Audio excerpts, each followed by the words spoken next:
Hey, AY, how are you doing? Pretty good. How about you? Good, yeah, not too bad, not too bad. How's your week been? It's been good overall. Just working on code for the most part. A little bit of YouTube stuff. Nice. Oh yeah, nice. You've posted a couple of things on YouTube recently, haven't you? Yeah, just some little stuff. Nothing high effort, but I have a bit more time now, so naturally I've fallen back into making a bit of content. That's cool. Yeah. You're back in school now, right? Your school started again. Nope, no more school. I decided that I did not want to continue with school. Oh, really? Okay, that's a change since last we spoke then. Yeah, yeah. It's just there's various reasons, but it's just not where my mind was at. That's kind of one of the major things. Okay, fair enough. And is the plan now you have more time to spend on your platform you're developing? Yeah, that's basically the big part of it. Like, without going into all the details, I have my time free now. So I can focus on the things that I actually really care about. Focus on fitness, focus on content. And yeah, one of the major focuses is doing ask yourself stuff. So I'm working on the code base. It's kind of like a bit of an iceberg kind of thing where a lot of the work is like code beneath the surface. I can talk about what a lot of that stuff does, but it doesn't translate into something directly visible for people. But we're kind of getting to that level where some things are protruding a bit above the surface. You can see the bot, you can see the stub of the site showing up, and yeah, I'm just chugging away at it. And since I have free time, I can make some sort of just low effort videos here or there. Um, Went and grilled Stefan Molyneux the other day. That was pretty horrible. Yes, I Um, watched that. yeah, I put together a little video about this sort of ridiculous reaction that Holocaust supporters are having to Hassan shocking his dog. And yeah, I forgot if I did anything else, but yeah, had some time to argue with some people. There's some other videos that have shown up on other people's channels. So yeah, that's just maybe like 5% of my time, though most of it's going into working on the code. That's awesome. That's a relative return to content making for you, hey? After a Yeah. hiatus, yeah. Yes, yeah. I mean, it's still, I'm not really fully back because although now I do have quite a lot of time that I'm putting into the ask yourself stuff, again, most of it is like code at this stage. So it's not, directly visible. But yes, it's very good to be back to making content. This is what I actually want to be doing with my time, is working on my project, doing the things that I really care about, and now I have the time to do that. So that seems like the right choice for me. Yeah, that's awesome. I think, yeah, I mean, to be honest, it did occur to me there's quite a high opportunity cost of for you of doing like really anything else, I guess, including going to school.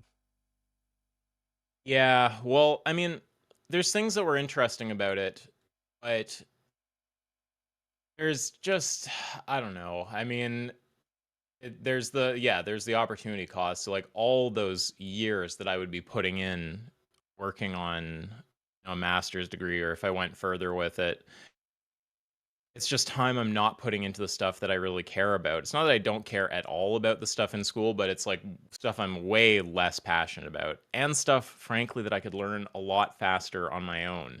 Like the artificial intelligence type stuff. I mean, why learn it at a snail's pace in school using Python? I can learn it if I want to learn this stuff, I can do it on my own much faster using Rust. So I Yeah, kind of felt like I like why exactly am I there? I don't super care about the stuff that I'm doing to the degree that I do. I can do it faster and better on my own. And there's some other things that are a big part of it. Let me think for a second. Yeah, and then also it's just it's like why am I doing it? I'm not really gonna use it. Like I'm not going into academia. I don't want to be an academic. hmm Again, I don't like hate it or anything. It's just not really what I want to do. I'm yeah, not going into industry. So why, what does it even matter to have the piece of paper if I'm not gonna use the piece of paper for anything? Just so people go, oh, like you have this degree. It's like, yeah, well, like who cares? You should Yeah, get a degree because you really care about it or you're gonna use it for something. And if you're not super passionate about it and you're not gonna use it, like why? And it's this zero sum trade off with the stuff I actually am really passionate about and do really want to do. So it just felt like, just, and there's other dimensions to it also, but it just felt like I'm on the wrong pathway here and I need to alter the pathway I'm on. yeah, that makes sense. I mean, yeah, I I think think people are happy also. People prefer when I'm making shit, so there'll be more shit made, which will be good. there you go. Oh, that's good. That's good. Um, yeah, I mean, I think I agree with what you're saying about like why ultimately, right? Unless you're trying to, because most people are doing it for the CV and there's it's career development and stuff like that. But if you're not looking Right. to go and do a CS job afterwards, then yeah, No, I'm never gonna fit nicely into academia or into industry. And I mean, I'm just repeating myself, but it's just not stuff that I am passionate about to the same degree. I'm passionate about my shit. I have all these ideas for what I want to make. I have this huge code base I'm doing. I have other stuff outside of Ask Yourself that's more just about money, but that I'm also pretty interested in. So there's that. And it just seems like on every dimension, I'm better off not doing school. Like, I'm going to have more money. I'm going to be doing stuff that I care about more, making more of a difference, growing more in the dimensions that I care about. Just everything about it. There's like nothing that points in the direction of school hmm, except, there's, it's more really the main thing was just financial. But I have a bit of financial breathing room now, so I can focus on building up my own stuff. that's really good. Um, I don't. They're not really part of my decision making process, but I also tend not to really talk about my family publicly in Fair any enough. real way. I kind of let them have their private lives. Fair enough. Fair enough. Um, yeah. Well, no, I think yeah. I mean, I agree with what you said, and the other part as well is you inevitably end up on a course with even if you get everything that you do want, there's inevitably going to be some stuff that you have to put time into that you're not actually interested in, or the parts of it that you just that you don't want, but that are part of the course and it's compulsory. So you've got to kind of go along with it, right? It's just not as specific as you could do it on your own. Yeah, and I mean there's less of that at the master's level. Like it's stuff I'm more interested in. Like at the bachelor's level there's a lot of shit that I just, I'm like, God, I just don't want to do this. And there's less of that, but still more than I need. Certainly if I'm not getting anything out of it that's really valuable to me, then it's not really something I want to put up with. For sure, for sure. Um, I've got good news for you. Oh yeah. Yeah, well, I have taken the main bit of debate based wisdom that I've taken from our interaction so far and from your other YouTube videos and stuff that you've made about debate, sticking to the point, sticking rigidly to the point and coming back to the point, and as a whole, um, I don't want to say strategy, but like as a main point of focus, given how unstructured these conversations can always be. Um, Now, my main nemesis, Frederick Leroy, who's the lead author of the Dublin Declaration you heard me talking about before, uh, Right, yeah.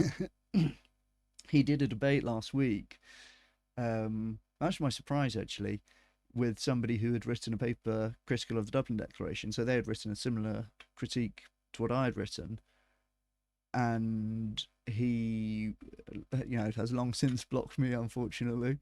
But he debated with this other person who's written a similar critique, and I didn't know that much about this lady who he was debating. She's called Irina Herzog.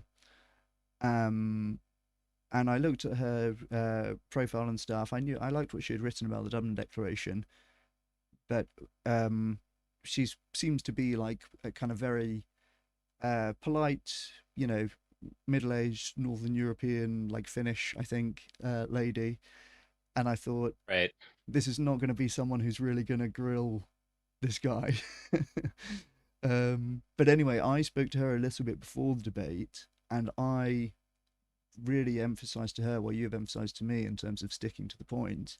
And I said, in particular, with Freddie Leroy, he's going to want to not answer a question as to whether, given planetary boundaries, we need to reduce overall meat consumption. And if you can, like, hold him to that and get him to answer it, it'll look really good. And it'll look really good if he doesn't answer it as well. And there's a bit in the debate where she does it really well, and like it starts to interrupt him and ask for questions and stuff like this, just because I had drilled her and said, like, you've got to hold him to the point, he's going to try and walk away from it. So there's a good little debate clip that we can have a look at if you're interested. It's quite a good holding to the point. Sure. Yeah, that's good to hear. Yeah, I mean, it takes training to do some of this stuff really well, but just even having in your head just the concept that it's important to actually stay on a specific thing and that part of the other guy's whole approach is going to be to avoid answering something. That even just knowing that and having that actually consciously in your mind is probably, at least in some cases, going to do a lot for you. Absolutely, yeah, and it's not obvious, right? Like and it may not even be conscious on their part. I'm sure it varies with different people in different situations and so on. But if you don't have a good answer to something and you realize that live, it probably you probably do kind of just talk around it about the things that you think you do have something good to say. Do you know what I mean? Like it's not necessarily a conscious strategy. It might be for some people, and I definitely got the vibes in this debate that Freddie Leroy really was trying to run down the clock. But yeah, a lot of people just will start talking and hope that something good comes out, right? Yeah, I think that a lot of times it's a sort of subconscious or barely conscious kind of feeling of dissonance and need to get away from, like a kind of aversion. And then the person just kind of scrambles, like they sort of just try to throw shit out there, somehow get away from it. So yeah, I don't think it's always a conscious strategy. And I guess one obvious reason to think that is that basically nobody would think through their strategy and conclude that that's a good idea. Right. You know, who would land on that? They'd probably be like, "Oh, well, this is a problem that I can't answer this. I need to think of some other way to deal with it. Like I need to not make this point in the first place or have the debate on a topic that doesn't directly connect to the like I mean, you could think of a whole ton of things that someone might do, but no one's going to sit there and go, "Yeah, well, this is a problem, so I guess my strategy will just be to fucking scramble like a rat if someone brings it up." Yeah, yeah. Honestly, I think that is basically the fundamental strategy of the Dublin Declaration, because the whole thing is like making noises as if they're saying we don't need to eat less meat. But in fact, they're never actually quite saying that. And even in the debate, there was a brilliant moment when she says something like, "You get." There's a study showing that the paper gives the impression that there's no need to reduce meat consumption to save the planet, or something like that. And he says, There's a "No, we didn't there's say a that. We never study said that." on sorry, there's a study on how people interpret the paper? Yes, there is. Yeah, That's this is hilarious. brilliant. This is Wow. brilliant because basically the critique was exactly as I just said. Like, you guys are giving the impression that there's a few different things in there, that you need meat to be healthy, that we don't need to reduce meat consumption to save the planet, and a couple of other things, right? And it was sort of Right. claimed that your paper is giving this impression. You never quite claim it, but you're giving this impression, right? And then the authors, rather than trying to defend any of those positions and saying, "Oh, we actually do need meat to be healthy. We actually don't need to reduce meat consumption for the planet," they just said, "Well, we never said that. We didn't say that, um, Right. and we didn't even imply that." They said, "We didn't not even imply that."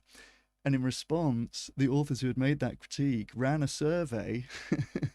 They ran a survey of 500 people, and they asked them whether they had them read the Dublin Declaration, and they just asked them whether they thought that it communicated these things, and then were able to go back and say, "Well, look at this. Over 80% of people said that it does communicate these things." Oh, that's a high number, assuming the methodology is decent there. That's pretty brutal. I mean, they can say that it wasn't their intention, which is, I mean, doubtful. I think I like honestly, my opinion of Holocaust deniers at this point is just so low. Like, yes, there's people who have not third of the topic who are in the same position that you or I were once in. You weren't raised vegan, right? You No, you that's right. became aware. Yeah. So, yes, there's good people out there. They just don't know. They just have to be made aware. And there's some people who aren't exactly, I mean, I wouldn't even say necessarily that this makes you a good person. I just say this makes you not a piece of shit. There's people like you and I who aren't piece of shit. There's people who are like bit closer to neutral, or like they like you kind of have to pull teeth, but if you really get them to, like, they might try to make a joke about it or dismiss it or something, or change the topic if you bring it up. But if you're like, hey, like, I'm really trying to show you something important here, will you like be serious and look at it, and you kind of got to pull teeth. But then at some point they go, okay, yeah, actually, Holocaust bad, I need to stop this. There's people who are like that. So still maybe not great moral character, but not terrible. And there's a lot of people who are just really just human garbage, just filth on feet. Like, I just, my opinion of Holocaust deniers at this point is just, oh, it's Holocaust supporters. They don't all necessarily deny. Some openly support, but it's just so low. Like, a lot of these people are just scum. So I don't put it beyond them to, especially the kind of ones who are very aware of what's happening. I don't put it beyond them to just literally lie about their motivation, about their beliefs, all sorts of stuff. One or two other things I'd also say. There's a lot of scum out there who you kind of have to do this two-part test. Like, the real test of if they're, courageous, open-minded, whatever, is, will you engage someone who has both of the following properties? One, they're competent on the topic, and two, they're willing to be pushy enough to like not get caught in just your evasions, or if you kind of make it, socially awkward for them to keep going, that they'll back off or whatever. A lot of people you'll find like to posture like they're open to debate, but you'll only ever see them talk to people who have at most one of those dimensions. Like, if someone isn't competent or able to press them, they're happy to talk to that person. If someone is willing to press them but not that competent, they're happy to talk to that person, just make them look stupid, out debate them. And if someone is not willing to press them, this sounds more like what you anticipated, the category that you anticipated this lady would be in. If they're able to, like, they can do the reasoning part well, but they're going to be very polite and like Yeah. cordial, and if the other person sort of tries to get away from the topic, they'll let them do it. They'll also talk to someone like that. But then the people who are in both categories, like, they're a strong debater, they know the topic well, all that stuff, but also they're gonna push and they're not gonna let you weasel. They avoid those people like the plague. So that's something to look out for when you see someone posturing like they're willing to talk to, like, Cosmic Skeptic is an example of this, right? And there's lots of others. So that's one thing to look out for. And then um, there was one other thing that I wanted to say, but it slipped my mind. So yeah, I'll bring it up when it comes back. Yes, I knew you were thinking of Cosmic Skeptic 'cause, you spoke about when he was talking to Peter Singer, right? And like, here's someone who clearly knows the stuff, but is just going to be quite polite. Basically, is what it comes down to, isn't it? Yeah, I mean, I don't share all of his views on the stuff, Hmm. but I suspect that he knows enough about the stuff to give Alex a much harder time than he did. Yeah. And doesn't, because it's about having like a cordial kind of conversation. And if Alex moves the topic along or goes in a certain way, he'll follow him. Like, he's not there to like really just show how horrible his view is. That's not like his intention in the conversation. So yeah, he's on the like competent but not going to really push you kind of side. Yes, that's exactly right. And until you kind of get into having contentious conversations and having debates, it's quite difficult to even detect that difference. I feel like, Yep. yeah, Very. just somebody who just your intention determines the course of the conversation so much, right? Hmm. Yeah, it's also frustrating because audiences don't detect like which type of person it is a lot of the time, and they'll just think they totally fall for it. They're like, oh, this person is very honest and open to conversation, look, they talk to a lead scholar. It's like, yeah, but Right. that lead scholar is not going to press them on fucking anything. They'll like answer a thing if they're asked it. Yeah, and that is exactly my worry with. Well, yeah, I think a lot of academics are probably more polite than they ought to be, given how badly some of their colleagues are behaving. And this is definitely something that actually done a really, really good preface now to watching like the 2 minutes from this debate that I wanted to show you, because it was like the bit I was watching this debate. I was like, she's going to be too polite. And it was the bit where I think it's like 10 minutes from the end, and she goes for it. I'm getting excited watching it. I think I've got the Yeah, thing. you should send me content before because then I don't have to set stuff up during the stream. Yeah, I Uh, was gonna say you got. I actually don't have the video file. We did the whatever that video player was before, right? I actually mhm, don't have the video Pink file play. because it's just a clip of something I streamed to YouTube. But I do have a YouTube with a timestamp for you if you can bear it. Yeah, I don't really like. I find doing stuff that way really frustrating. Can you just send the? You actually you don't have a clip of it? I don't have the file. No, I know that you would prefer to Okay, do it. going forward, let's not do that though, because I Okay, think I've been explicit about this before. Maybe I haven't, but like I don't do stuff that way. I have a setup for playing videos. That's the setup that I like to do. So sure. if you want to watch videos with me, send me the actual files or just the URL so I can download the relevant clips beforehand. Now, can I download clips from the YouTube URL? Not that I'm aware of. I think you'd have to download the video and clip it out, which presumably we don't want to sit there doing. So we'll have to do No. we can do the awkward, try to coordinate at the same time, sit there watching a thing. But I really don't like doing that. So let's avoid that going forward. 10-4. Okay, well, I appreciate you humoring me this time, and yeah, we'll note it for next time. It's only a couple of minutes anyway, so hopefully it's not going to be too much of a bane. I just put a timestamp clip in the chat on Discord. Okay, I'm just muting to watch. If I may, I mean, we're running out of time. I really want to go to the very core of why Dublin Declaration is so problematic, Frederick. Yes. You know, there you write a scientific consensus that present animal agriculture as a global problem that needs to be downsized rather than optimized. So this is where I think we need both. Do you agree on it? Good Well, direct optimized for question. sure. I think we can both agree on that. Okay, it So- also needs to be Good. downsized. Yeah. So the downsized part is something that I cannot put into numbers. I would not be able to predict based on the best of evidence to which degree we would need to downsize. Keep pushing Okay, him. but think that Keep by pushing him. optimizing we it, have lots of models that show to Yeah, what well, degree. There's some of them are different. You know, there we've is had that total discussion. vegan. She's There's going for some impact of meat. I mean, total vegan is a useful reference point because then you can see whether adding animals is useful. And She's going to push mostly him. we do see that they're useful to a certain degree. And Do then you agree we need these to figures downsize? exist. So, but I really want to see whether we are on the same plane that we have no choice but also downsize the system that we created at the moment. Will he give a To straight be clear, answer? I'm not in principle blocking off downsizing myself personally. Again, I'm not talking for the Dublin Consortium. I think that very likely downsizing will be a result of introducing the boundaries of the playfield, right? But I don't find it productive to come up with a number which is mostly artificial based on model approaches that can be heavily discussed in many cases. You can say that you're convinced of them. That's why probably we'll have to end in disagreement.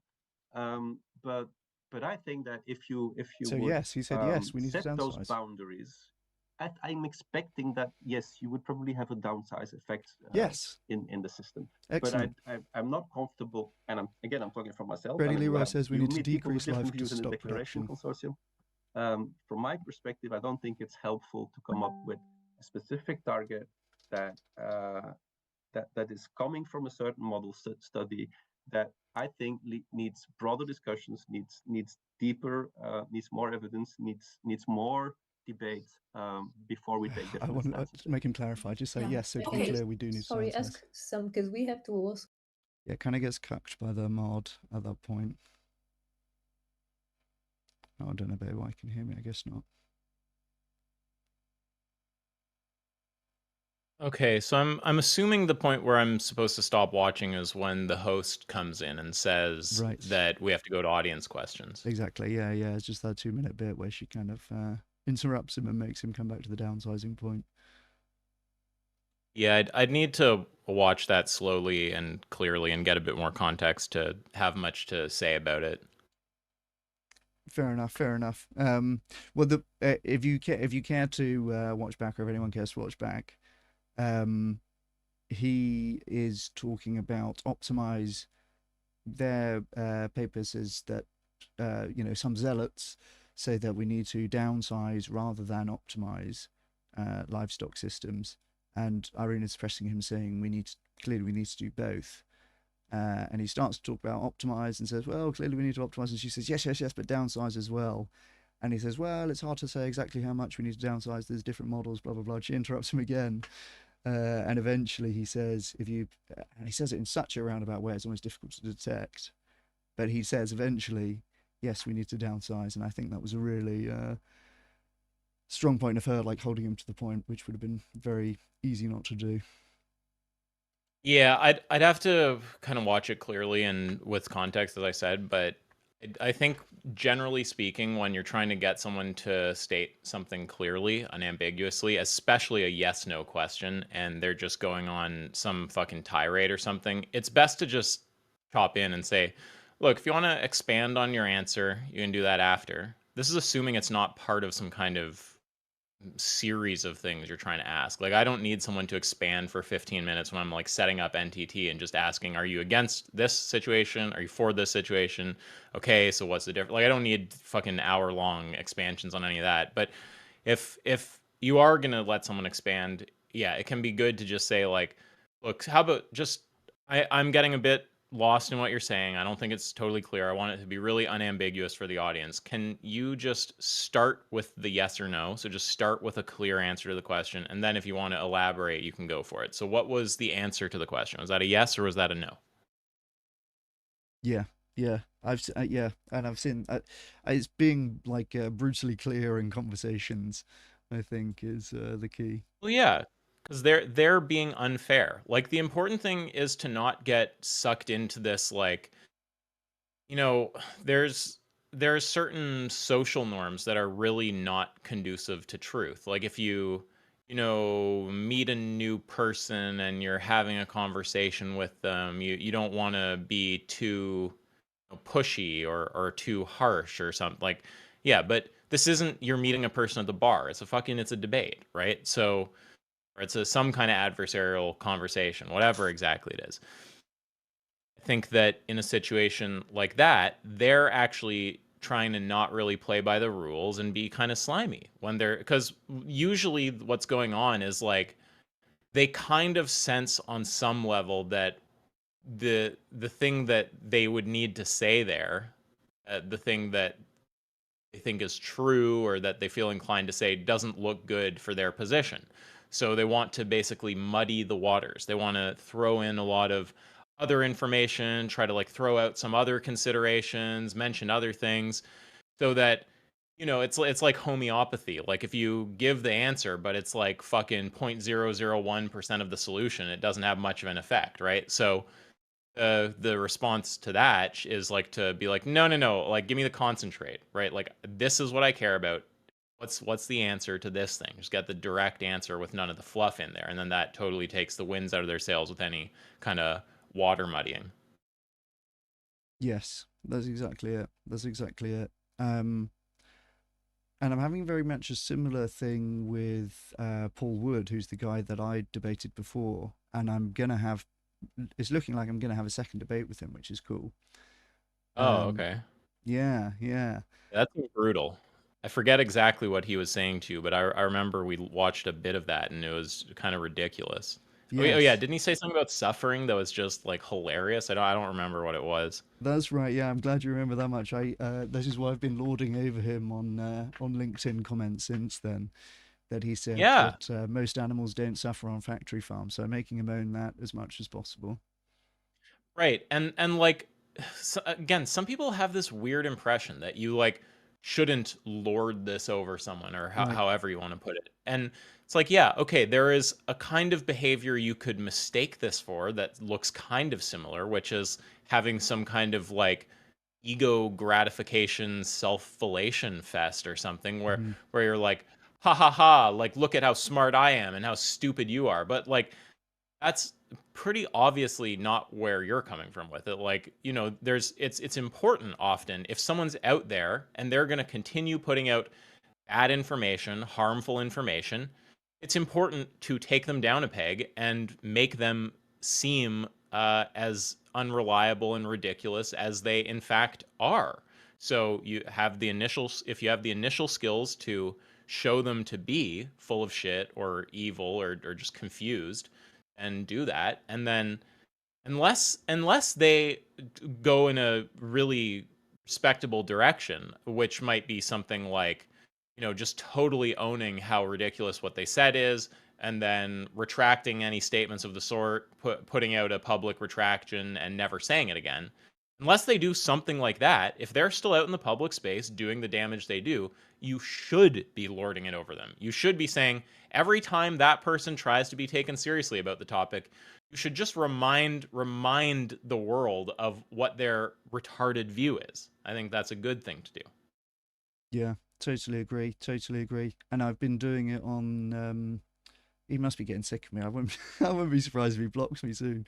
But I've been doing it on red meat as well. He had this whole thing about that he loved this study that supposedly showed there was no health risks associated with red meat consumption, and that's where I picked up good tips from Nick's community about some analogous studies that showed that that wasn't really the case. So I've been going on that as well.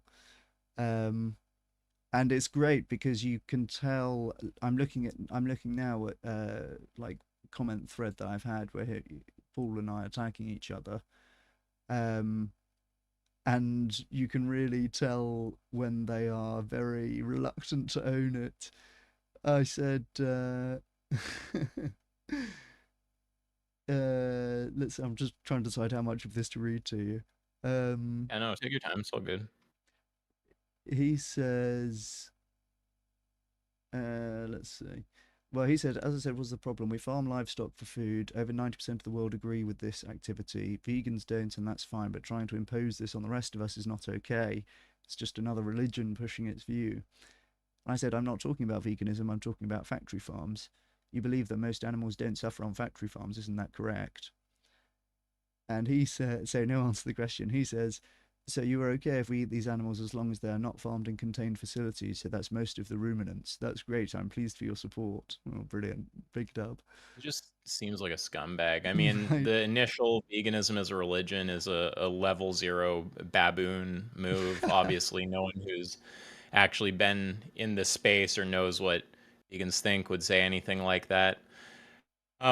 Also, I forget what else he said in that initial thing, but that sounded pretty fucking stupid. And then even when you come in and try to get some clarity from him, it sounds like he doesn't really answer what you're saying and just tries to like frame what you're saying a certain way. And I mean, I don't know, maybe that stuff works on some idiots out there, just people who don't have any experience watching debates or who like can't reason or anything. But to me, it's all just slimy. Like, look, the strongest, sorry, I have to cough 1 second. The strongest way to defeat someone isn't to try to frame them a certain way or make up things that make them look bad. If they actually have a bad position, just trying to get them, just being as clear as possible about what their actual position is will do more than any of the framing crazy shit ever would, because it's not like they can't like say, oh, I don't actually think that. They can't do any of that. So I think it's best to just like align with the truth and just try to get to the bottom of what someone's actual view is. And if their view is evil or completely wrong, then just doing that will have basically all the effect that you need it to. Yeah. It's like when people attack Trump and they come up with all these fucking insane, ridiculous things that are there's like no basis for. It's like, just why? He's so wrong and so ridiculous about so many topics already. You could just spell out what he actually thinks, and that would be more than enough. There's no need for any of that. Yeah, that's exactly it. That's exactly it. I have in my mind on that point clip of what's that guy's name? Jack Angstrike and Darth Dawkins, where he's saying something like Angstrike's on the attack, and he's like summarized some Dawkins' view about like things are moral if God says that they're okay or something like that, and he's doing an elaborative hypo that Dawkins has to bite the bullet on, and he says something like, "Everybody in the room, be quiet. We need to give him all the space to deny it if I'm not accurately summarizing his view." It's just like so brutal.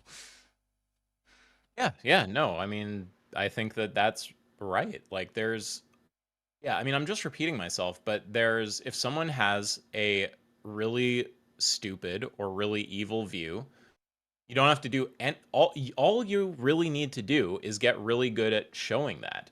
And a lot of the linearity stuff is just part of that picture. Like, it's part of showing it well. Like, if you know that this is the element of their view that you want to tease out and show everyone so that they'll not align with that view, then just doing that and doing that effectively and staying on that topic, that's basically your mission. There's no need for any of this framing. There's no need for anything else. Just the truth will carry you just fine if you can just get good enough at staying on the truth and pressing for the truth.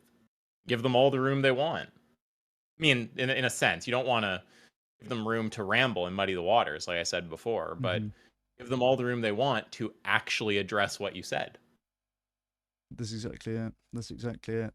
So I'll just round up these comments, and then I said, so he says the thing about most ruminants and uncontained facilities, something like that. And I said, I'll be happy to discuss that, but you didn't answer my question. Do you take the view that most animals don't suffer on factory farms? It's a pretty straightforward question. And he's, this is the best bit. He says, in case you have forgotten, we did discuss this previously, and you have my answer. So it's just like, I'm not gonna repeat that silly thing I said again. Yeah, yeah. I mean, it's just ridiculous. Like, I would just post fucking like slaughter footage at him or something. Like, I Right. guess maybe in a academic forum that maybe that's too far for you or something. But I would just be like, is this not suffering? Is this not common? Like, do you think that these aren't standard methods? If this were to happen to you, would you say you're not suffering during the process? I mean, it's just silly. It's ridiculous. Yeah, agreed. And then actually this comment thread leads on to another thing that we've spoken a little bit about before, but in a bit of a different context. It'd be interesting to see if you have, well, what you have to say about it now. Because I'm always talking about factory farms, and let's talk about, the systems that are the majority of animals and the systems that are the majority of meat, and let's not let them talk about the easy high welfare cases, as you might recall a little bit from the debate. Yeah. Now, in the current comment thread, Paul was saying he's doing like a bit of a define a factory farm game. I'm sure that you will have played this game before, right? He says you fail to define a factory farm. There's no such term in ag, just one made up to argue about livestock farming. Okay, I mean, that's a bit of an unsophisticated analysis, but Sounds very uncharitable right there. yeah. I said I'm talking about farms where animals are confined at high stocking densities to maximize profitability, while only sometimes breaking the laws on animal farming. I was going to say, whilst staying compliant to the laws, but I guess not always, right? And he says, okay, let's try again. What is a high stocking density for a particular species? Farming is a commercial enterprise. Okay, yeah, so I said, Yeah, that's just retarded. yeah, and I'm like, I could give a stocking, I could say a number, right? I could give some stocking densities, but I don't know where he's sort of trying to go with this. And then he's just, the latest comment says, it's very easy to be critical about something when you have not defined what you're critical about. No use debating a topic that you can't define. He clearly thinks that he's onto something if I don't have a watertight definition of a factory farm. We spoke a little bit before about defining chairs and so on. I wonder if you have Right. played this game with factory farms. I've actually never had someone try to do that to me. But I've had people do kind of similar things. Like, I mean, the way it seems to me, I guess first sort of psychologically, what do I think going on, and then secondly, what would I do about it? What's the kind of like philosophical angle? So, I mean, psychologically, not totally clear. Sometimes people just detect that you're not exactly sure how to answer a certain thing or suspect it and try to just go on a tunnel with it, and they don't really exactly know where they're going, but it just feels like firmer footing than whatever the fuck else was going on in the conversation. So it might be something like that. Um, might not, though. I'd have to read a bit more, see if I can get more context. But in terms of how to deal with something like that, I don't see why you need to give a precise definition of factory farm for anything that you're saying. I mean, you can just show footage of the kind of facilities you're talking about, which actually finally kind of plays to your point. Like, well, have a look at these places, okay? Do you have a Yeah. general sense of what I'm talking about now? So there's other ways to convey things than by definition. You can just show the general kind of farms that you're talking about. And if he presses you for, oh, I need an exact definition, I mean, he's just going to get just philosophically annihilated because we can understand all sorts of things without having exact definitions. I mean, there's concepts that are notoriously difficult to define and extremely easy to understand. Like, try to define blue, and not the I'm not asking you to talk about wavelengths of light. I'm like the subjective experience. You can't really do that, or it's difficult to do. You learn blue by seeing other people use the term, and if you have to convey it to a new person, you usually do it by ostension. You're like, oh, this thing is blue, the sky is blue.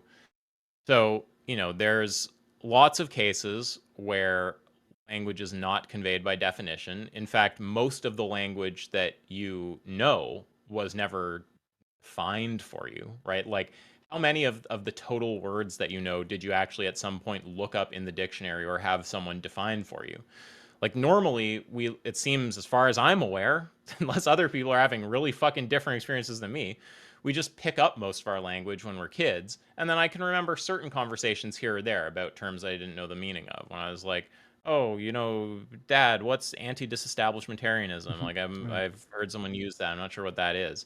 Oh, it's like this thing, or so you look up some amount of stuff. But yeah, the vast majority of language isn't acquired in that way anyway. So it's just a really weird thing to insist on, and it doesn't seem like there's any reason to insist on it, because if the idea is to get the concept, you can get the concept in other ways. That said, if you want to go on a quest to make a definition, you can, but it's just sort of worth realizing you don't even have to play that game in the first place, and that they're being kind of stupid to suggest that you need to, and that an honest person could just look at a few of the videos. You'd be like, here, this is what I'm talking about, that's what I'm talking about, you see these, that's the kind of thing I'm talking about, and get the concept pretty easily. It's not really a hard thing to understand. Yeah, yeah. I think that is. I enjoyed your psychological assessment of what's going on. I think that is basically it. He just thought, well, this is going to be some area of the conversation where I can, yeah, go on the attack or not be, or just, yeah, this is going better than what was happening before, basically. Um, so yeah, that's. I think that's what's happening psychologically, and then yeah, like in terms of the actual debate. I don't really understand why it would be relevant for me to have a definition at this stage. Well, if you're Um, going to talk about it, it's important for you both to have the concept, right? yeah. Unless you think your whole point can be equally framed without even talking about factory farming, in which case you don't even need to convey the concept. But if your point is about factory farming, then you have to both have the concept. But why would the concept have to be conveyed by definition? Okay. Yeah, that's an interesting way of looking at that. Because then, I mean, the other thing that you can run into when you do try to play the definition game, let's say I had given a number for stocking densities, and this interaction's ongoing, so maybe I will. Um, I could say whatever it may be, 30 chickens per square meter, or I don't know what the actual numbers are. Um, then you can, well, is it okay if there's 29 chickens per square meter? It's like, well, I mean, it's going to be pretty close, right? I'm not, having this taxonomy is only even relevant in some circumstances. I'm not really interested in saying like up to 19,999 chickens, it doesn't count as a factory farm, but 20,000 and plus it does. Like, Yeah, you're not actually committing to rigid boundaries like that. You're just suggesting a general kind of general territory for the concept. So even when you do give a definition, it's not like I mean, this is the kind of thing that only someone with no philosophical experience would think is an interesting thing to say. Like anyone who's done just even a little bit of philosophy knows that like tons of our concepts are you're going to be able to do this with like anything.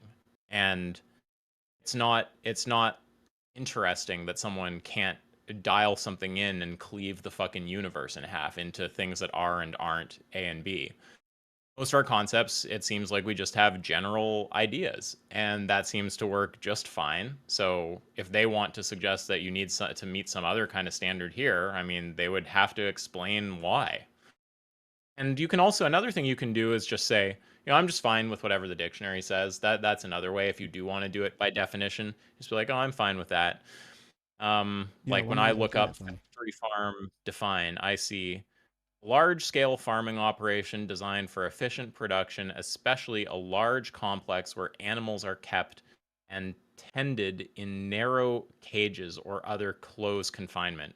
Seems like the right general territory. And if someone were to respond to that with like, "Oh, what exactly is close confinement?" I'd be like, I don't know why I would have to give an exact definition of that. I mean, we can look up close or we can look up confinement, but if you're just going to play dumb, like you don't have the concept, like you don't have any understanding of what's being said there, then I'm not really sure what to say. I don't think anyone else is struggling with the concept. I don't have those exact boundaries in my head and I understand it just fine. Just like with plenty of other concepts, like what's a lake? Like Right. lake, fine. A large inland body of fresh water or salt water. Like what exactly is large? How many fucking milliliters? Right. Like people don't know things like that, yet they don't have trouble understanding what a lake is. So again, this is why this is like just completely uninteresting. Like again, anyone who knows philosophy would just see a point like that being made and just be like, "Oh, it's just some guy who knows nothing about philosophy." Like this is like the least interesting point ever. Mm. It's interesting. I'm imagining that there could be situations where, and in fact, there are situations where we um, sort of force continuous variables into categorical variables and say if it's more than 1 million liters now it's a lake, or whatever the thing may be. I wonder if there Yeah, probably sure. is a definition of that for whoever makes maps or something, right? When it's a large pond, otherwise, Mhm. or whatever it would be. Yes, there are cases when we care about precision. Like, one is when you're doing research, you often lay out a specific kind of construct for, the purpose of the research, or there's going to be other contexts where having some really dialed in notion is going to be useful. But question is whether this is one of them, because what are you saying that requires that kind of dialed in notion? Like, Right. is your criticism in any way going to hinge on like exact, square footage of a fucking cage or something? Mm. Like, probably not. I mean, at some point, if the cage is like size of, it's like if it gets big enough, and I mean, maybe your point won't apply, but with things like this, what you really need to do is you need to ask, what is the goal? What is it that the concept needs to do in the conversation? And is the level of clarity that the person is demanding actually required for the purpose that the concept is being put to? And the phrase that Avi or I or others use when we talk about this is clarity for purpose. So that's Mm. sort of what you want to remember, clarity for purpose. What level of clarity is needed for the purpose that I'm putting the term to? Yeah, nice. That makes sense, and that is a useful bit of language to have on the hard drive, particularly for this that Like, seems to speak exactly to this situation, because he's literally asking me. I can tell he's going to be pedantically asking me for a very precise definition, and then picking holes in that definition. When what is this even for? Like, that's right. Exactly. Yeah. So you you can just point out like, I mean, because it's like he's laying out some kind of like false dichotomy or something. Like either we don't know at all, or we, solve how to carve the entire universe in half with this concept or not, with no ambiguity. It's like, right? well, that's a false dichotomy. That's not how like any language at all works. Like we have concepts that are clear to some degree. Uh, and that degree just needs to be enough for the use that they're being put to, right? Like if you talk about, it being wrong to like, painfully shock somebody, you could ask like, well, what exact voltage or something like that, or like how exactly much pain. You can be like, well, I mean, I don't know the exact threshold on those things, but here's some like unambiguous cases. Like you see this guy getting prodded with a cattle prod. That definitely is like in the kind of territory that I'm talking about. And what do you think? Like, if someone were to do it to you, what kind of things would you say? Like, ow, fuck, that hurts. Like, those are probably the kind of things I'm talking about. So you have to loosen up a bit and not fall into the bait, because there's no need for that level of clarity. It's just a way to put you on the defense when you don't need to be, because you're not making any claims that require that level of clarity. Yeah, that's really, really clear. That's a good way of thinking about it. And I will take that because I'm sure that again, I'm going to debate this guy again. We haven't set a date yet, but it'll be, it's coming. And I know that that is going to be one of the paths we spend some time on. Yeah. Well, I mean, it's that's just good for you basically, because it sounds like that path is just path of explaining like level 1 philosophy to somebody. So, just go look up like vagueness on the Stanford Encyclopedia of Philosophy or the Internet Encyclopedia of Philosophy. These are like peer-reviewed philosophy encyclopedias that I don't know, like I don't know the exact process. Stanford has one. They bring in philosophers, they write the articles, and it's just an encyclopedia. So, if you look up vagueness, you'll find vagueness is a whole concept in philosophy. And if you just read through those articles, I'm sure that alone will be enough to just completely just make mincemeat of this guy on any of that stuff. But yeah, I mean, overall, it just sounds like it's like baby's first philosophy or something. Like he doesn't know any philosophy. Thinks he's on to something for whatever reason with pressing you for a precise definition. He thinks he's in this kind of like dichotomy of like, oh, either you can give the exact precise down to the molecule kind of definition, or you can't, and then there's just nothing to talk about. But that's just all going to fall apart when you just point out things like, well, you didn't seem to acquire any of the concepts you had that way. That's not how any of our concepts seem to work. We seem to be able to talk about everything just fine without that. None of the points that I'm making require that level of clarity. Are you just playing stupid and saying you don't have any idea what people are talking about? Here's some footage. Have a look at this. Have a look at this. Have a look at that. Are you some kind of baboon who can't see the common element of like the type of farming going on there? If so, I would just sort of submit that you're retarded and can't grasp basic concepts, and I would just sort of end the debate. Right? Like this all just stupid fucking idiot doesn't know any kind of philosophy territory, and it's fine to not know philosophy. It's just cringe to. I mean, everyone should be taught some philosophy. It's just cringe to be putting your total lack of philosophical knowledge to work to justify Holocaust while in fact having no idea about philosophy and not even realizing it. It's just a cringe spectacle. Right, that I'm pleased that you keep pressing on that meta because that is always what I have in mind. I do not feel some of my colleagues probably think, blimey mate, you're going a bit hard on LinkedIn, right? But I just have it so clearly in my mind, like these people's job is to create public confusion such that there are more knives in throats at the end of the day. And it's so transparent once you see it. It's so yeah. You'd be crazy to not be thinking this is evil and calling it out. I feel. Yeah, I mean, just imagine you were in like Nazi Germany, or you're in the time of the slave trade or something like that, and there would be a lot of people who are complacent. There would be a lot of people who think, it's just like, why put up a stink and all this kind of stuff.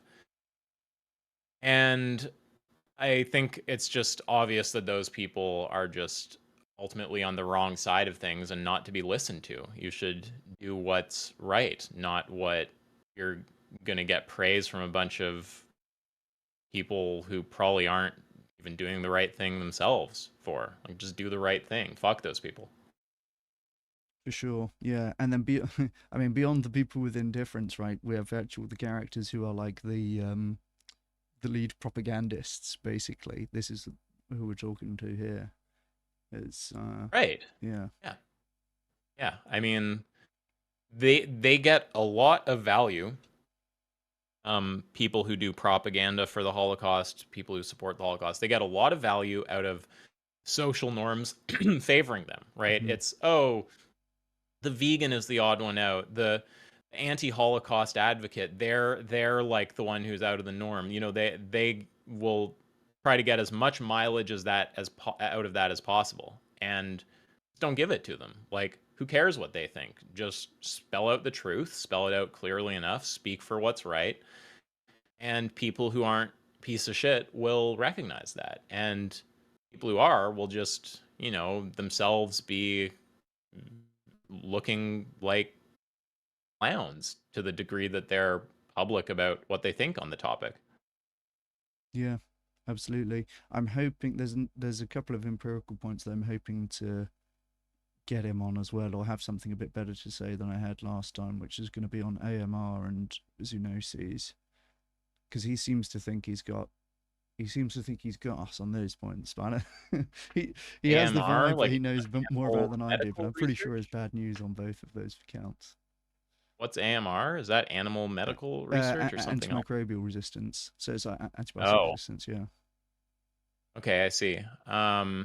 That and what, and zoonotic disease? Yeah. Yeah, I mean, yeah, like for me, these things are all kind of like not the main point, but if Mhm. you feel like you've already annihilated him on the main point and now you're just coming around for just like round two of just annihilating him all on all the peripheral points, go for it. Yeah. But if like I would never start with these kind of things, just like I would never start by arguing with someone about like, I don't know, fucking like homestead family farm shit or something like that. Like, yeah, that's still really bad. There's still, you know, like if you were putting humans in fucking upside down cones and slitting their throats on your personal homestead or something, you're still doing something horrible. But I just refuse to have these elephant in the room conversations anymore. Like, no, we're going to talk about the main thing, okay? About the big thing, and we're not going to have you do some little waffle onto slightly more defensible territory. You're going to defend the thing that's hardest for you to defend, and that's what we're going to do.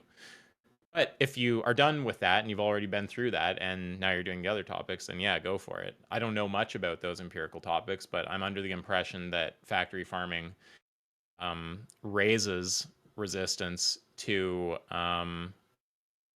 like you give them vaccines, it raises resistance to various, I don't know what it is, like pathogens or diseases, or they become, you get like disease resistant fucking microbes. Like, I don't know. It sounds bad. And I'm also under the impression that zoonotic disease risk is raised significantly by factory farming, and that various previous zoonotic diseases have come from farming. But this is just my impression as somebody who's never really looked at the research or anything on those kind of topics. I don't really know, but I'm doubtful that that goes in the Holocaust supporter direction. Yeah, quite. Yeah, people are spamming elephants in my YouTube chat. I enjoyed your Yeah, elephant good. posting video this week.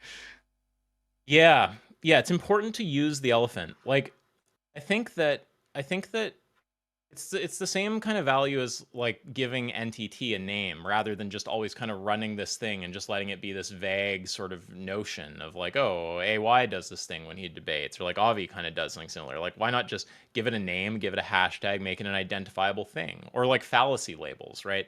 Yes. You know, like you could always kind of vaguely talk about sort of some kind of territory when someone strawmans you, or you could just have a term like strawman that everyone knows, everyone gets what it means, it immediately communicates it, and you know the other side can tell that exactly what fallacy you're accusing them of, everyone else can see what you're saying. You know, it adds a level of clarity. So I think that, you know, vegans are always doing this thing whenever there's one of these big things where people show that they are morally outraged by some kind of animal treatment or something like that while supporting worse treatment. Vegans are always doing the elephant posting. So why not thematically unify that all? Like you know, with an easy, simple little visual symbol. Plus, the elephant is cute.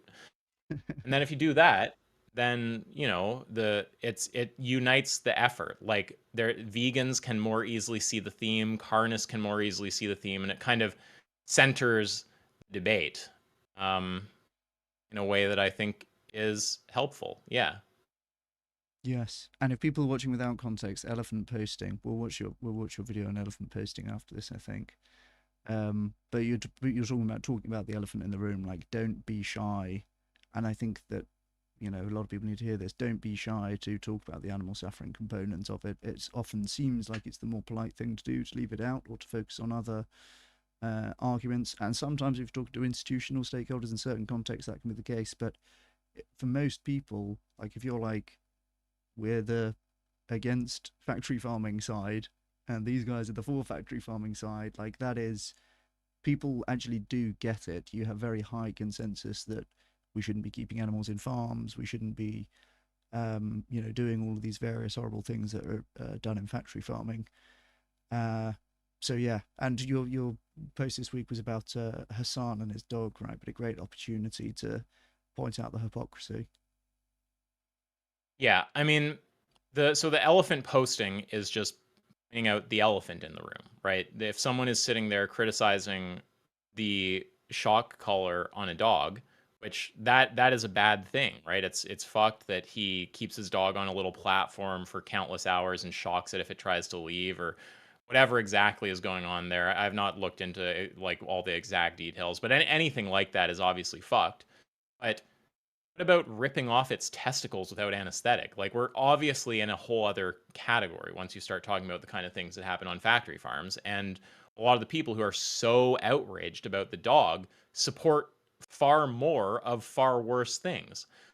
So that's the elephant in the room. It's like, you have someone criticizing a thing while supporting a far worse thing that's in the same category. And we should point out the elephant in the room. That's the elephant posting. And then the actual use of the little elephant emoji visually, that's just to help thematically unify the elephant post so that people who are outsiders to the discourse can kind of easily see the theme of like, oh, these people are all doing the same thing. I get it. They're all making this point. And, people on the pro Holocaust side, they can kind of see clearly what they're up against, which can be helpful because it can feel like you can just waffle forever. But when there's a certain level of consistency and unification to what the other side is doing, it becomes a bit harder to do that, I think. And vegans can see each other's posts, and plus it's probably indexed. You can probably search by the elephant and just find tons of posts. So yeah, there's two separate things there: the actual concept of elephant posting, which lots of vegans do already and which we should continue to do and amplify, and then there's the thematic unification of the elephant posting, and that just serves the same kind of purpose as having like fallacy labels or like NTT. We shifted the vegan discourse to being, at least in philosophical spaces or the kind of debate spaces, largely oriented around NTT. And I think that the hashtag helped with that. It made it an identifiable thing. It's easier to see the pattern. It helps people see the pattern, and seeing the pattern makes things better. Like, I'd have to think about all the ways it makes things better, but like it helps your side get clear on what we're saying, find other people saying similar things. It helps understand what the other side does that actually counts as a response or not, because you can tell more clearly what it's got to be a response to. It helps the other side actually see what to engage with. It helps all the people watching from the periphery understand the actual nature of the discussion. It's just a big like clarifier. Again, fallacy labels, things like this, they help people clearly understand patterns rather than it just be kind of like a bunch of information. It's not like people can't extract the patterns on their own, but it makes it easier. And lots of people, haven't done much like debating or philosophy or anything like this. Let's just make all their lives easier. Yeah, I think that makes a lot of sense. I will go and browse, see if I can find some elephants on. I'm not on Twitter anymore, but maybe I'll find some on Blue Sky. They're pretty woke over there. Yeah. Well, I mean, both sides are I want to say equally bad. I mean, like there you can find some old videos. I post them on Twitter on X of when I criticized Hassan, and I watched them the other day, and I was having a laugh because I make some good points. I was pointing out how like, look, you want to support oppressed groups. I'm just standing up for the most oppressed group, right? Let's stand up for that group. The leftists are really horrible because they talk about caring about oppressed groups, but then want to continue the oppression of the most oppressed group. So that's just this like hilarious fucking doublethink that's going on over there. And then, yeah, I mean, I almost don't know if the people on the right are even as annoying as that, but they're equally fucking evil and bad. It's just the level of, I guess, of like hypocrisy with a lot of the left people is just worse because they fess to care about these kind of things and then clearly don't. Yeah, seems to be the case. Um, Well, actually, I shouldn't say they clearly don't. I mean, they clearly do in a lot of cases, but then just do cognitive dissonance backflips to avoid actually acting appropriately on that care, like forming the correct beliefs about it and acting in the way that those beliefs mandate. right. But that's what I'm trying to push forward to say, by the way. Like I said to him, here's why you don't want to repeat it, and here's like the honest alternative that you could say. Obviously, animals do suffer on factory farms. I just don't care. Why don't you just say that? And he's like, well, I Right. don't like that's the actual truth, right? That's the actual truth of the matter. Right. And I mean, I suspect obviously because he wants to not seem like a fucking demon. Right. But the thing is, your view Alas. is demonic. So the Yeah. only option there is to change the view or to avoid being honest about it. Yeah. And I mean, if you're not willing to change it, then we're just on the crazy evasion pathways. And I mean, it seems like that's what you've been dealing with. Yeah. Again, That's it's it. none of this is particularly interesting or like it's not often that hard to understand what's going on with these people. There's just a lot of people who are disgusting, selfish pieces of human garbage, and they did not develop properly mentally. And it's the equivalent of walking around being a fat piece of shit. Like you should have learned to take care of your body and have proper fitness, but it's like in your mind, like you just should have learned to have like healthy methods of thinking, of introspecting honestly, of changing your beliefs when you have to, and being able to detect and align your behavior with your own values. These are just like things that a person who developed properly internally would do. And there's just a lot of adult children out Mm, there. yeah. Yeah. That's it. It's yeah. And man, for the most people, just sort of unengaged in this kind of stuff. But then when you do come across the people at the far other end who are really like engaged in bad faith and just looking to maximize the harm, or like essentially right, looking to maximize the harm, looking to defend factory farms, it's really fucking jarring to think this is someone's job, this is someone's like motivated to go and do this and for these ends. It's like the opposite of our motivations, right? Yeah, yeah. There's a lot of filth out there. Hmm. So listen, maybe last thing, and I'll let you go. Any teasers as to other content that we might look forward to from your channel, or are you just kind of Well, vibing on? Yeah. if you're just one thing, if you're out of topics, that's fine. But also, I'm sorry that I fucked up the timing the last time. So Oh, if you that's want, okay. I No don't mind worries. going a bit longer to compensate for that. But if we're out of topics, then I mean we're out of topics. I'm kind of out of topics for stuff I had written down this week, but I appreciate that you're always very generous with your time anyway. So we generally go, often go over an hour in any case, don't we? So, but no, I appreciate that. Fair enough. Yeah, it's unprofessional to like not meet times and stuff. So yeah, I Oh, you're like to good. try to Yeah, in don't some sweat it. way compensate if I do that. I appreciate you. You said teasers for content? Yeah, you have any? I mean, obviously, you've been posting a few more videos recently. Any ideas of stuff that you'll post about, or are you just kind of doing it as you're inspired? Well, you have to kind of understand the model that I do, and the model will become way more obvious once the site and some other stuff is up. But I guess part of it is that there's things that are like low effort. I just want to talk about it. I just want to put out a thing on this kind of topics, and those are like pretty random. I'm just sort of reacting to the things that interest me. People send me stuff. I see stuff on the internet. Someone sent me some Sam Harris conversation the other day that's probably pretty painful about veganism. I might do something excuse me, in response to that.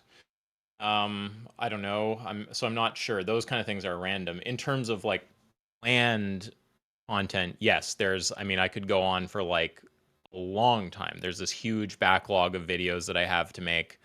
But the thing that's sort of at the top of the pile, once this code is basically done, is to finish this debate course. So that's going to be a combination of videos, and we're not talking like the sort of videos that people have gotten used to in recent years. Remember, I've been in school in recent years. I used to make essay style videos.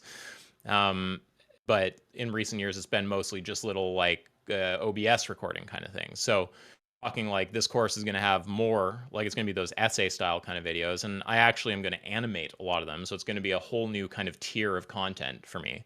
I've learned there's software. Coding is really a superpower. Coding is just one of the most valuable things that I've ever learned in my life. And it's hilarious. You know, you'll see a piece of software come out that lets you animate with code like motion canvas or something, and it's like, oh, suddenly I'm like an expert level animator just because I That's can great. code and I have a decent aesthetic sense.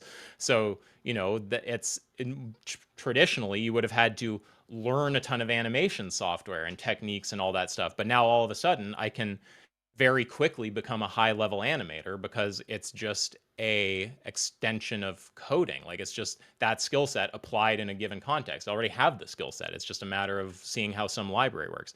So yeah, there's going to be video components to the course, and those will be largely, if not entirely, animated with code that has a really nice feel. You guys can look up motion canvas animations if you want to see sort of what they look like. It's really nice. They have this really formulaic, clear kind of vibe to them.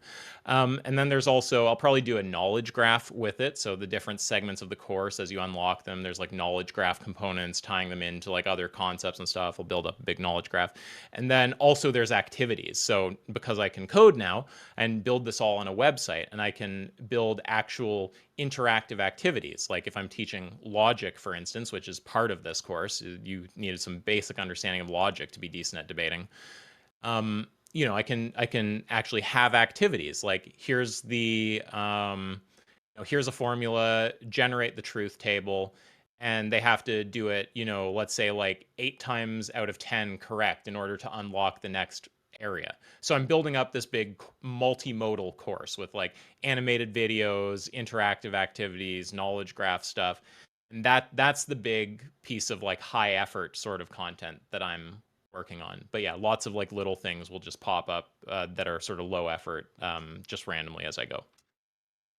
That's awesome. And do you have a name for that overall effort? Is it Ask Yourself? The overall effort, like as in just this whole code base and everything on it, like the videos, the courses, the bot, the server, just everything. I mean, I think of it as a website, but I'm sensing that's too simplistic. So I call the whole project Ask Yourself. For anyone who does programming or anything like that, the code, initial code is out there, though it's currently kind of basic. But you can look at my NixOS system tour video, and then that links to the repo, and the same repo that has the configurations for my system has the actual code for like the bot for the site. And you know, not all the site code has been imported yet. There's actually like I think 10,000 or maybe it was 20,000. It's been a while since I've looked at it. There's a lot of lines of code that I have to import that aren't even in that repository yet, but you can see the stub there. So that whole effort overall is Ask Yourself, and then it has different components to it. Like basically Ask Yourself is becoming a software engineering project with a video component rather than just a YouTube channel. And that will give me basically, I'll be completely censorship proof. No one can censor my content. And far more flexible. I'm not limited in my medium anymore. Now I can just make anything that coding affords, which is basically just any kind of you know, and anything that a computer can do basically. And this is all also done with Nix for the DevOps portion. That's like kind of the structural sort of stuff. So even my system configuration, like I said, like down to my OBS or like my settings in, you know, in my web browser, Discord, like everything about my system is there in the code. So as long as someone can get over the basic hump, which everyone should do, you should not use these trash operating systems like Windows or Mac. You should just get on a good operating system. But if someone can just get over the initial hump to get onto Nix OS, which is very doable even without a programming background. For instance, Nick from Uproot Nutrition, no programming background. He's gotten very good with Nix. It sounds kind of funny, Nix using Nix. But he's gotten very good with it, and he didn't need any programming background, so don't be intimidated. But once you have that tool, if you can just get over the initial hump, then you can actually replicate all of this exactly. One of the powers of this software is that what works on one system will work on another. So you can just spin up my system on your system. You can alter it to fit your needs or whatever. But this makes it so that the work I do isn't just for me. It's all open source and it's all reproducible. So as long as someone's on the same operating system, they can actually just take that code and spin it up, and then they can have their own similar uh, code base with the site, with the bot, with whatever they need. So it'll make it easier for others who are willing to put in the effort to do a similar thing instead of having to build it from scratch, which has been a massive effort. That makes sense. And there will still be a way for us Windows cucks to access like the website or something, right? Yeah, I'm talking right now about people who want to actually use the code, who want Mhm. to like spin up the code on their system, but the website is just a website. You could access it Mhm. on any operating system that And can access a website. is there a version of that live already? No. Well, right now it's only the stub. So if you go Okay. to askyourself.ca, it's just going to say hello Ah, world. Um, but that's that's super slow. actually a lot of the work just goes into the foundation. Like if anyone knows about programming, like it's easy to get a site up. It's not hard to like, oh, just set up nginx and host a site. But to do this stuff all properly in a modern context, as in get it all on a stable Nix foundation, run the various components like the site in micro VMs, all this stuff, that does take a bunch of work. So it's just a stub, but there's a lot. This is what I meant by the iceberg analogy. There's a lot going on under the hood, and now there's things that are just starting to protrude, like that stub. And there's also a large code base for the site. I have actually built site, but it's just not in the main code base that you're seeing when you go to that site. Yeah, okay. I see. I see. All right, cool. Well, there's a ton of good stuff coming down the pipeline then. I'm looking forward to all of it. Yep. Yeah. Now that I have time to work on this, it's just huge. So yeah, for me, it's basically just got to build a financial foundation. That's sort of the big thing, and AY is part of that. I don't know if I'll ever be able to rely on it for finances, so I am kind of like splitting my time between AY and stuff that's more directly about making money. Hmm. But I'm working on things I care about, and that is the point. Nice. That's good. That's good. And we were going to talk about grant things at some point, so feel free to message me anytime about that if you are wanting to explore that. Yeah, I think that is likely something I'll do. I'm sort of in Nice. this transition. I'm moving at the end of the month. I'm dealing with a bit of stuff right now, but yeah, I mean, I'll probably follow up on that. Nice. Sounds good. Okay, buddy. Well, yeah, thanks for the chat. Of course, good talking to you. Talk to you soon. Yeah, nice talking to you, dude. Take care. Okay, bye. Cheers. Well, there you go.